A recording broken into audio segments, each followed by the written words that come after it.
Hello friends, स्वागत है आप सभी का। और आज के इस वीडियो क्लासेस में हम लोग मोस्ट इम्पोर्टेंट रिपीटेड हम लोग साइंस के कुछ महत्वपूर्ण क्वेश्चनों को करने वाले हैं जो कि आपके एग्जाम पॉइंट ऑफ व्यू से इम्पोर्टेंट है। इसमें लगभग 80 क्वेश्चन करेंगे और बताएंगे आप 80 में कितने स्कोर कर पा रहे हैं। आप सभी जल्दी से अगर इस चैनल पर नए हैं तो चैनल को सब्सक्राइब करेंगे। मिलते हैं, आइए फर्स्ट क्वेश्चन को देखते हुए चलते हैं। और पहला क्वेश्चन आपके स्क्रीन पर यहाँ पर देख रहे होंगे। क्वेश्चन नंबर 1 है, जस्ता का अयस्क है। जस्ता का अयस्क क्या है बताएंगे तो याद रखेंगे जिंक ब्लेड। सिनेबार किसका अयस्क है तो याद रखेंगे Hg। किसको बोलते हैं? पारा का। बक्साइड एल्युमिनियम का अयस्क है, ठीक है। सोडियम क्लोराइड आपको पता ही है। चलिए अगला क्वेश्चन क्या है। सिलिकॉन एक है। सिलिकॉन क्या है? एक उपधातु है, ठीक है।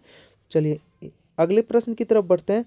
आभूषण बनाने वाला सोना होता है, याद रखेंगे। आभूषण बनाने वाला जो सोना होता है वो 22 कैरेट का होता है।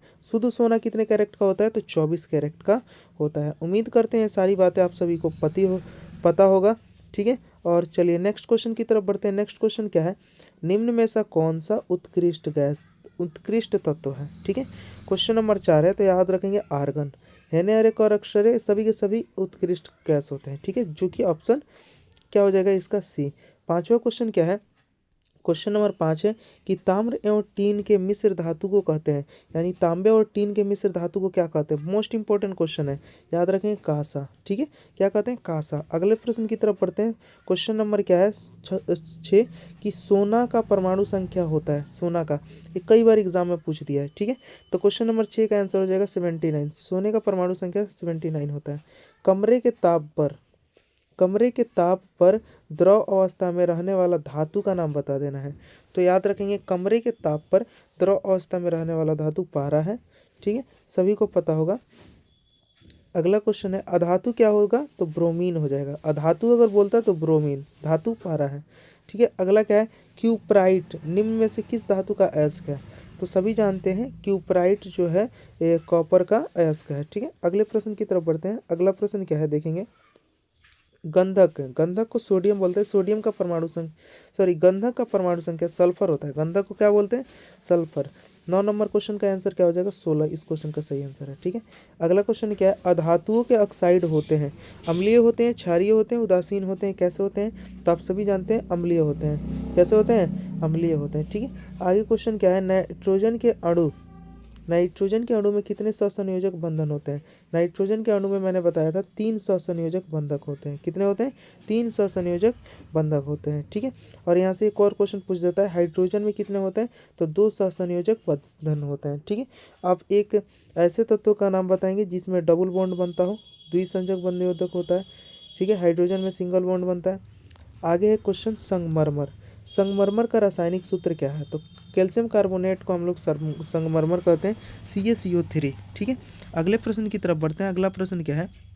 चीनी का रासायनिक सूत्र। मोस्ट इंपॉर्टेंट क्वेश्चन हो गया, एग्जाम में बहुत बार पूछा है बात, इसको जरूर करेंगे। तो चीनी का रासायनिक सूत्र क्या होता है? ऑप्शन सी में दिया है C12H22O11, ठीक है। ऑप्शन सी इस क्वेश्चन का सही आंसर हो जाएगा। आगे बढ़े। 14 नंबर क्वेश्चन है सोडियम कार्बोनेट का अणुसूत्र है। सोडियम कार्बोनेट का अणुसूत्र क्या होता है 14 नंबर क्वेश्चन का? तो याद रखेंगे Na2CO3, ठीक है। अगले प्रश्न की तरफ बढ़ते हैं। अगला क्वेश्चन क्या है 15 नंबर। कार्बोनिल समूह को सूचित किया जाता है। कार्बोनिल समूह को कार्बोनिल समूह को किससे सूचित किया जाता है? तो आप सभी को पता होगा, ऑप्शन सी में दिया है CO से के द्वारा सूचित किया जाता है। अगला क्वेश्चन है इथाइल एल्कोहल का अणुसूत्र क्या होता है? इथाइल एल्कोहल, ठीक है। मैथ यहाँ पे 16 नंबर क्वेश्चन का आंसर हो जाएगा ऑप्शन बी, ठीक है, जो कि इस क्वेश्चन का सही आंसर है, ठीक है। अगले प्रश्न की तरफ बढ़ते हैं। बहुत अच्छा क्वेश्चन है कि कौन विद्युत का सर्वोत्तम सुचालक होता है? तो आप सभी को पता है कि चांदी जो होता है विद्युत का सर्वोत्तम सुचालक होता है, जो कि इस प्रश्न का सही आंसर क्या हो जाएगा? ऑप्शन बी में दिया है, ठीक है। अगले प्रश्न की तरफ पढ़ते हैं। निम्न में से कौन सा उपधातु है? सभी बताएंगे निम्न में से कौन सा उपधातु है। 18 नंबर क्वेश्चन है, तो याद रखेंगे ये स्वेडियम जो है उपधातु है, ठीक है। अगले प्रश्न की तरफ बढ़ते हैं। पीतल क्या है? तो धातु, उपधातु या मिश्र धातु? तो याद रखेंगे 19 नंबर क्वेश्चन का सही आंसर हो जाएगा मिश्र धातु है, ठीक है। अगले प्रश्न की तरफ बढ़ते हैं। सबसे अधिक तन्य धातु कौन सा है? चांदी है, तांबा है, एल्युमिनियम या सोना? तो सभी विद्यार्थी को पता है कि सोना जो होता है तन्य होता है। सोना क्या होता है? तन्य। यानी इस क्वेश्चन का सही आंसर ऑप्शन बी डी में दिया हुआ है 20। ठीक है, अगला क्वेश्चन क्या है? 1 ग्राम सोना में कितना लंबा तार बनाया जा सकता है? 1 ग्राम सोना, 21 नंबर क्वेश्चन, मोस्ट इंपॉर्टेंट, याद रखेंगे। 4 किलोमीटर लंबा तार बनाया जा सकता है। ठीक है, अगले प्रश्न की तरफ पढ़ते हैं। कमरे के ताप पर मरकरी धातु किस अवस्था में पाई जाती है? तो द्रव अवस्था में। थोड़ी देर पहले अभी हम लोग देखे थे कि कमरे के ताप पर मरकरी जो था मरकरी जो है मरकरी धातु द्रव अवस्था में, और ब्रोमीन अधातु जो द्रव अवस्था में पाया जाता है। इनमें से कौन सा अधातु होता है जो चमकीला होता है? जल्दी से बताएंगे। आयोडीन जो होता है चमकीला होता है, जो कि ऑप्शन सी में दिया हुआ है। ठीक है, अगले प्रश्न की तरफ बढ़ते हैं। अगले प्रश्न, सबसे कठोर प्राकृतिक पदार्थ कौन सा है? तो हीरा है। हीरा, ऑप्शन बी इस क्वेश्चन का सही आंसर हो जाएगा। ठीक है, उम्मीद करते हैं यहाँ तक सभी विद्यार्थी को समझ में आ रहा होगा। अगला क्वेश्चन बताएंगे, देखते हुए चलेंगे। क्वेश्चन को एक बार पढ़ेंगे अच्छे तरीके से। क्वेश्चन क्या है कि एल्युमिनियम पर मोटी ऑक्साइड की परत बनाने की प्रक्रिया को क्या कहते हैं? एथोडिशन, कैथोडिशन या दोनों, इनमें से कोई नहीं? तो आप सभी जल्दी से बताएंगे क्या कहते हैं दोस्तों। तो एथोडीकरण बोलते हैं क्या? एथोडीकरण। ठीक है, क्वेश्चन नंबर 25 का आंसर क्या होगा? एथोडीकरण। ठीक है, अगले प्रश्न की तरफ बोलते हैं। किलोवाट, किलोवाट घंटा, किलोवाट घंटा किसका मात्रक होता है? विद्युत शक्ति, विद्युत ऊर्जा या धारा का? तो 26 नंबर क्वेश्चन का सही आंसर विद्युत ऊर्जा का मात्रक होता है किलोवाट घंटा। ठीक है, अगले प्रश्न की तरफ बढ़ते हैं। एक यूनिट, बहुत इंपॉर्टेंट क्वेश्चन है, एग्जाम में बार बार देखने को मिलता है। एक यूनिट जो होता है 1 किलोवाट घंटा के बराबर होता है, जो कि ऑप्शन बी में दिया गया है। ठीक है, आगे बढ़ते हैं। अगला क्वेश्चन है क्या? 1 किलोवाट, ये भी क्वेश्चन इंपॉर्टेंट है। 1 किलोवाट किसके बराबर होता है? 3.6 गुने 10 के पावर 6 जूल के बराबर होता है। कहाँ पे है? तो ऑप्शन ए में है। ठीक है, इस क्वेश्चन का सही आंसर ऑप्शन ए हो जाएगा। अगले प्रश्न की तरफ बढ़ते हैं। 1 जूल कितने कैलोरी के बराबर होता है? 1 जूल कितने कैलोरी के बराबर होता है? 1 जूल जो होता है कितने कैलोरी के बराबर होता है? कितने कैलोरी के बराबर होता है? तो याद रखेंगे 0.1 जूल, 1 कैलोरी में 4.8 जूल, 0.24 जूल, यानी इस क्वेश्चन का सही आंसर ऑप्शन डी हो जाएगा। अगला क्वेश्चन है, विद्युत बल्ब का फिलामेंट बना होता है। विद्युत बल्ब का जो फिलामेंट बना होता है वो टंगस्टन का बना होता है। टन हो गया है, टंगस्टन के तार का बना होता है। किसका बना होता है? टंगस्टन के तार का बना होता है। ठीक है, वो मिसप्रिंट है, सुधार कर लेंगे। किलोवाट घंटा बराबर होता है, सभी को पता है।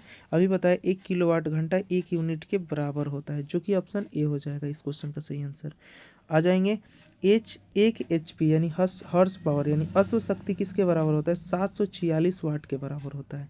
चलिए, इस क्वेश्चन का सही आंसर हो जाएगा।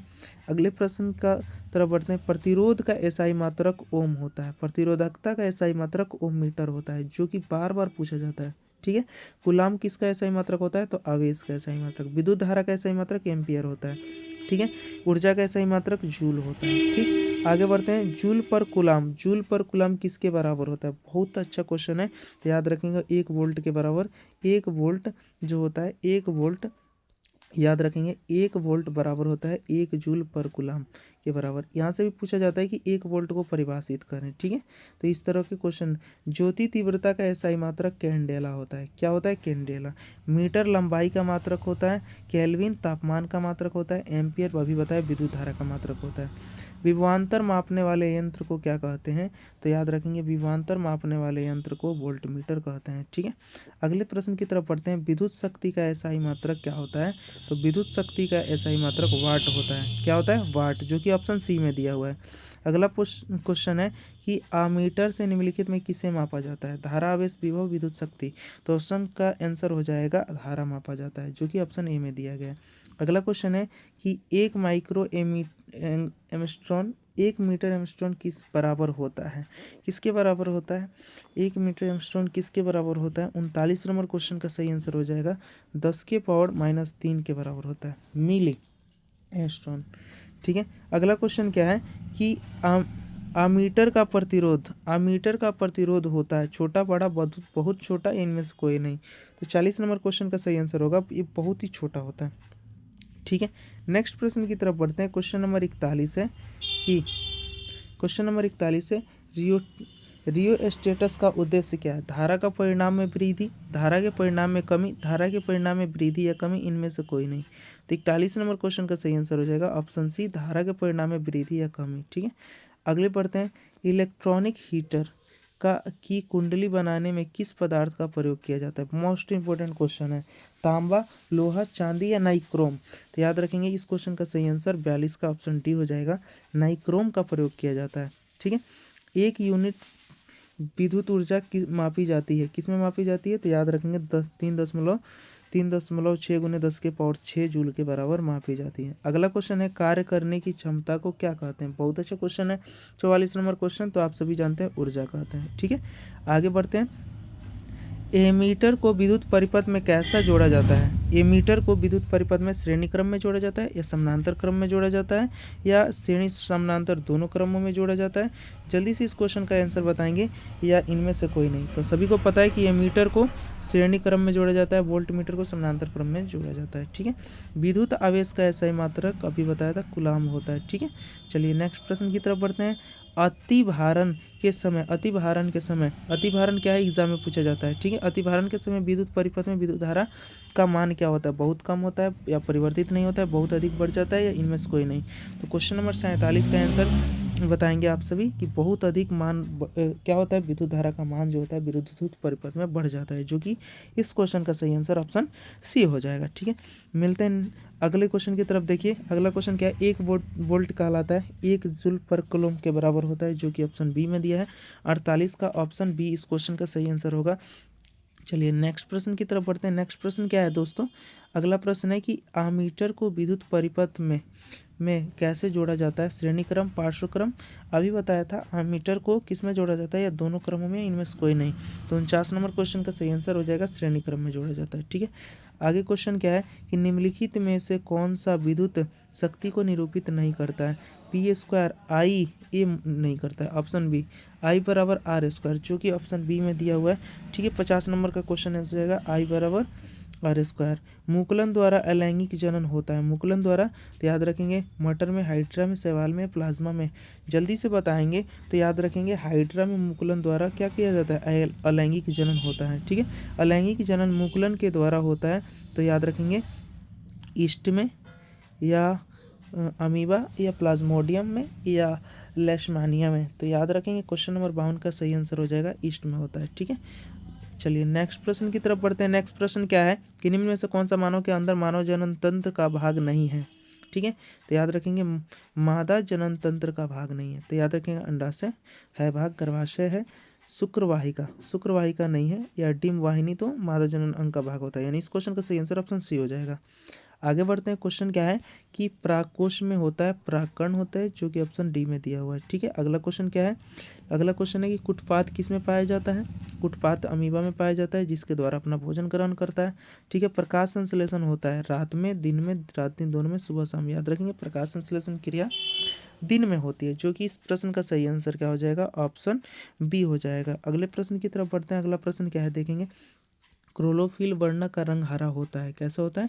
हरा होता है। ठीक है, अगले प्रश्न की तरफ बढ़ते हैं। रक्त में आयरन की कमी से कौन सा रोग होता है? मोस्ट इंपॉर्टेंट क्वेश्चन है दोस्तों, याद रखेंगे एनीमिया होता है। कौन सा रोग होता है? एनीमिया होता है। ठीक है, अगला क्वेश्चन क्या है? कवक के पोषण में कौन सी विधि है? कवक जो पोषण करता है किस तरह से करता है? तो याद रखेंगे मृतजीवी पोषण करता है। कैसी? मृतजीवी। ठीक है, अगले प्रश्न की तरफ बढ़ते हैं। ऑक्सीन क्या है? ऑक्सीन एक तरह का वसा है, एंजाइम है, हार्मोन है? तो सभी विद्यार्थियों को पता होगा ऑक्सीन एक हार्मोन है। ऑक्सीन क्या है? हार्मोन है। ठीक है, चलिए अगला क्वेश्चन क्या है? मनुष्य के वृक्क संबंधित है उत्सर्जन अंग है। वृक्क क्या है? एक उत्सर्जन अंग है, जो कि वृक्क कैसा तंत्र है? एक उत्सर्जन अंग है। ठीक है, स्वपोषी पोषण के लिए आवश्यक है कार्बन डाइऑक्साइड, क्लोरोफिल, प्रकाश संश्लेषण, यानी सभी आवश्यक है। ठीक है, स्वपोषी के लिए। चलिए अगला क्वेश्चन क्या है कि प्रकाश संश्लेषण की क्रिया को ऑक्सीजन बाहर निकलता है जल से, ग्लूकोज से, या कार्बन डाइऑक्साइड से, या डिक्टियोजोम से? तो याद रखेंगे 63 नंबर क्वेश्चन का सही आंसर हो जाएगा जल से बाहर निकलता है, जो कि ऑप्शन ए में दिया है। ठीक है, 64 नंबर क्वेश्चन है, मैग्नीशियम में पाया जाता है, मैग्नीशियम पाया जाता है क्लोरोफिल में, लाल रक्त कण में, वर्णी लवक में, या श्वेत रंग रक्त कर्ण में, WC में। ठीक है, यानी 64 नंबर क्वेश्चन का सही आंसर हो जाएगा क्लोरोफिल में मैग्नीशियम पाया जाता है। ठीक है, जो कि ऑप्शन ए इस प्रश्न का सही आंसर है। अगला क्वेश्चन क्या है देखते हुए चलेंगे। क्वेश्चन है, बहुत अच्छा क्वेश्चन है, विश्राम की अवस्था में मनुष्य का हृदय 1 मिनट में कितनी बार धड़कता है? 1 मिनट में कितनी बार धड़कता है? तो याद रखेंगे 72 बार धड़कता है, जो कि 65 नंबर क्वेश्चन का सही आंसर ऑप्शन ए हो जाएगा। अगला क्वेश्चन क्या है, निम्न में से कौन सा जीवाणु जनित रोग नहीं है? ठीक है, तो याद रखेंगे कौन सा रोग जो है जीवाणु जनित नहीं है। तो यहाँ पे पहले क्या है, गोनोरिया, सिफिलिस या मस्सा, या इनमें से सभी।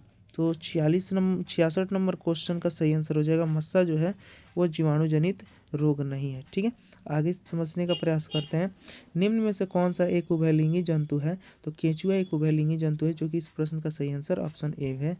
ठीक है, अगला प्रश्न क्या है, नर युग्मक और मादा युग्मक के संयोजन से बनता है जाइगोट। क्या बनता है? जाइगोट, जो कि ऑप्शन ए इस प्रश्न का सही आंसर है। स्त्रियों के मासिक चक्र में एक परिपक्व अंडाणु किस दिन अंडाशय से बाहर निकलता है? तो याद रखेंगे कि 28वें दिन बाहर निकलता है। ठीक है, इस प्रश्न का सही आंसर क्या हो जाएगा?